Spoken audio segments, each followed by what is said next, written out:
Si Kulas ay kilala sa kanilang bayan bilang isang matagumpay na negosyante. Isang araw nagtayo ng zoo si Kulas sa kanilang bayan at ginawa niyang 300 ang entrance fee. Pero ni isa ay walang pumasok. Kaya ginawa niyang 200 ang entrance fee pero wala pa rin pumasok. Ginawa na niyang 10 ang entrance fee pero wala pa rin pumasok.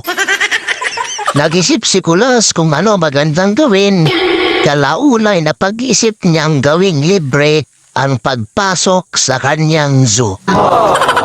Kaya nagkumahog ang mga tao nagunahang makapasok at di nagtagal na puno ng tao ang kanyang zoo. Ang hindi alam ng mga tao ay tahimik palang inilak ni Kulas ang gate ng zoo at pinalaya ang mga alaga niyang tigre at leon. Oh, no! At sumigaw si Kulas. 500 ang exit fee. Dali-daling nagsibayad ang mga tao para makalabas. Kumita ng malaki si Kulas.